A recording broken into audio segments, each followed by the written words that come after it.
Good morning, everybody. Welcome to the Wetland Station. My name is Caleb. I am a district conservationist and I work for a branch of the United States Department of Agriculture, the Natural Resource Conservation Service.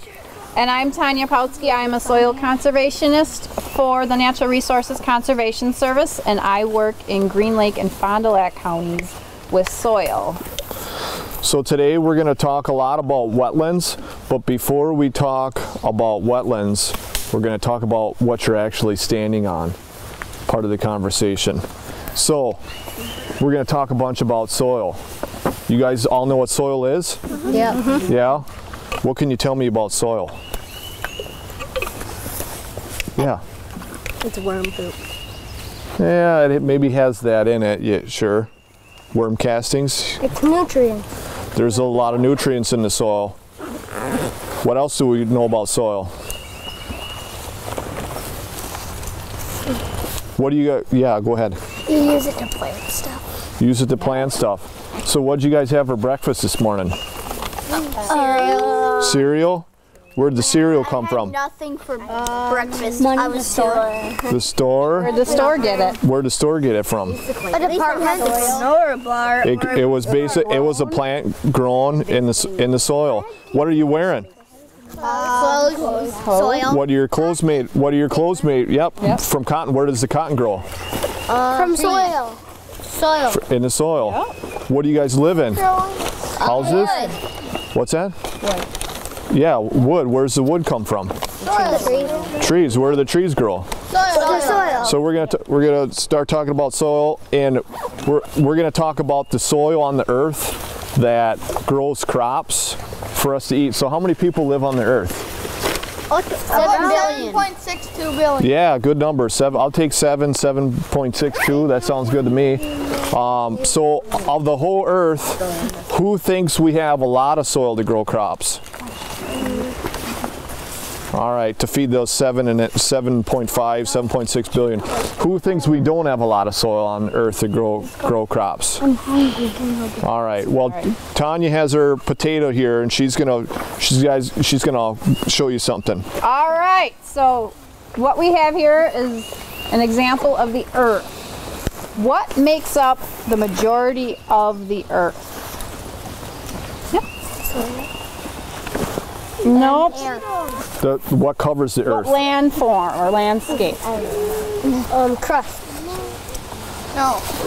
Water. Water, yes. Water makes up 75% of the earth. So, I am going to take and cut this potato in half. It's the root. They give you a dull knife. You're cutting the wrong way. There you go. Ooh. All right, so Who's gonna eat that? once we get rid of the water, here is what we have left of the earth. What makes up the remaining of the earth? What landscapes? Soil. What are tall, rocky places? Mountains. Mountains, yes. Can we grow crops on mountains? No. No. What other forms, landscapes on the earth can we not grow crops on? Go ahead. Ocean. We already cut out the water. We already cut out the water. Yep. The Arctic. Arctic. Good. Good. Yep. Very good. The tundra. So where it's really cold and snowy all year round, you're not going to grow crops there. So we got mountains, the Arctic. Where else can't we grow crops? Desert. Desert. Yeah. There's one more we're looking for now. What else? Cliffs. Sure. Sure. That's part of the mountains. So how about here? Can we grow crops down here in the woods? No. Yeah. It's kind of hard. Maybe certain crops, but maybe like ginseng or something weird like that. But are you going to grow corn or carrots down here or cabbage? Probably not. So Tanya's going to cut out another chunk. So that's about 25% of what we have left, or that's about half of what we had of our 25. Okay. Now, where do you guys live? Wisconsin. In Wisconsin, but do you live in a city? The United States of America. I live in a city. Can you grow crops in the city? No. Yes. You can grow small crops, but you can't grow large Big numbers crops. of crops in the city, can you? No. So we got to take out that. We got to take out, how about roadways? Can we grow Yeah. crops in the road? That'd be kind of silly, wouldn't it? It could go through the cracks. You take a big load. It could, but we'd probably run them over. All right, so we're going to take out cities, we're going to take out roads, we're going to take out anything that we can't grow crops on. I'm not done yet. So, where does soil? Soil's on top, right? We have all the magma and everything down below, so we got to cut that out too. Oh. So really, out of that whole potato, we have about this much soil to feed, what, 7.5 billion people of the world? I'll go pick up the potatoes. So we need to protect this so we can feed everyone. So you guys can have clothes to wear, so you can have cereal in the morning. So we're gonna look at our soil over here. I got a little hole. You guys can gather around and check it out. Don't stand on the soil that I dug up. So what I'm holding in my hand, this is soil. I say it essentially has three main components: a solid, liquid, and gas. So that's basically what plants need to grow. So what's the gas portion of that? What am I talking about? If I have a flower pot and it doesn't have any holes in the bottom and I fill that all up with water, there's no what in there. What are you guys breathing? Oxygen. Air, oxygen. Plants need that too. Unless there are certain plants that have adaptations, maybe like cattails where they can grow out in water, or lily pads. But most plants need to have a certain amount of air in the soil. If it's all inundated, if it's all full of water, they're not going to grow good. So the liquid portion, I kind of already gave it away. What else? What does plants need to grow that liquid portion? Water. Water, yeah, that makes sense, right? So usually in soil, you have about 25% air and 25% of water. You can't really see it, but between all these little particles, there's pore spaces. You can kind of feel it. The soil's damp a little bit. And then we're going to talk about the solid portion. So what's in this solid portion? You guys know? Yeah, go ahead. Roots, good. Yep, you can see them right here. Usually on the top. So in the top of the ground, or on top of the ground, usually it's a darker material. If you guys back away here, you can see this is usually what would be the top, and that goes deeper down into the ground. You see how there's different colors in there? Yeah. Some of that color difference has to do with all the organic matter that's in the soil. So when all the leaves and all the sticks and stuff like that on the forest floor, and this happens in every environment, but all that plant material breaks down and decomposes. So that's the organic matter in the soil. That's usually well, maybe up to about 5% of the soil. It gives it the color.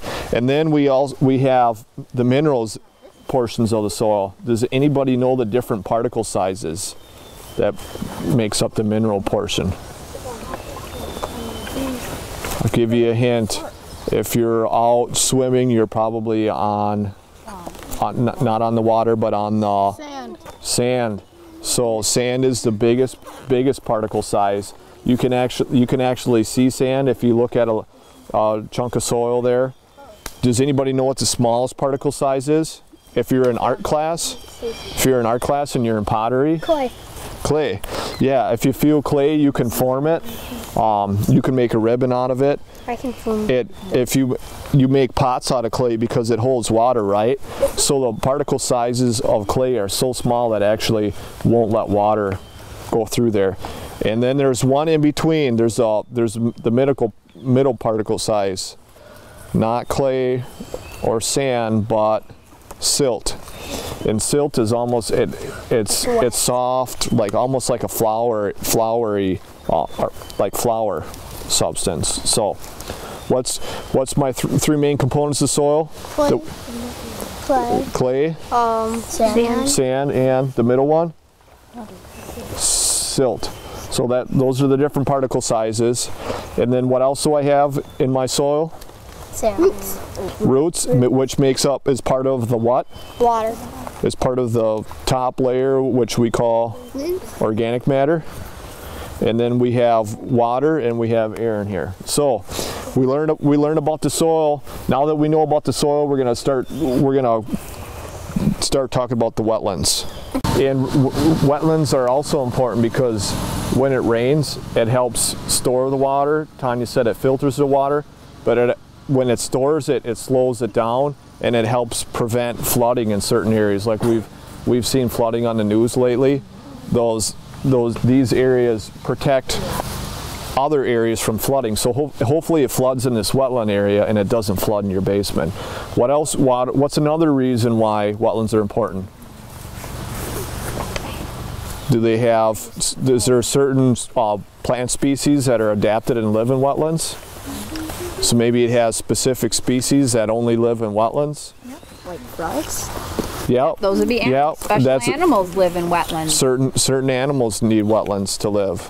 So, wetland types. You guys know any wetland types? Let's go over the wetland types. How many wetland types do you think there are? Take a guess. 1. Close. 5. Higher. Higher.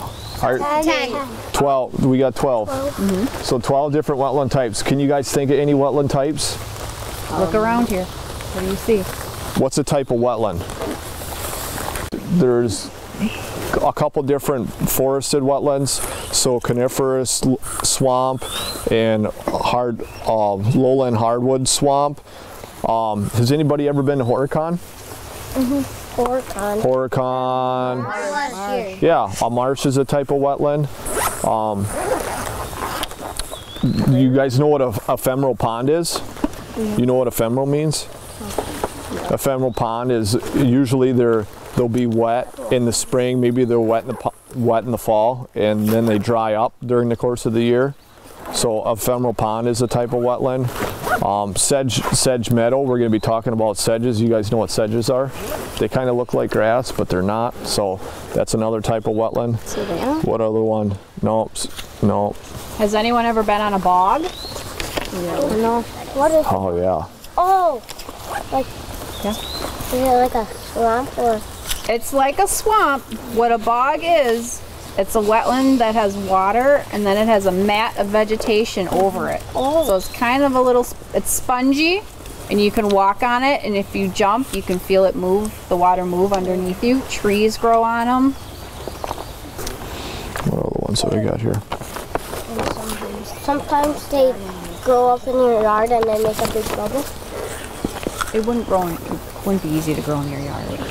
And the type of wetland we're in today is actually a forest floodplain. So if we get a bunch of water down here, it's going to flood, right? And it's a forested area, so this is actually a forested floodplain wetland type.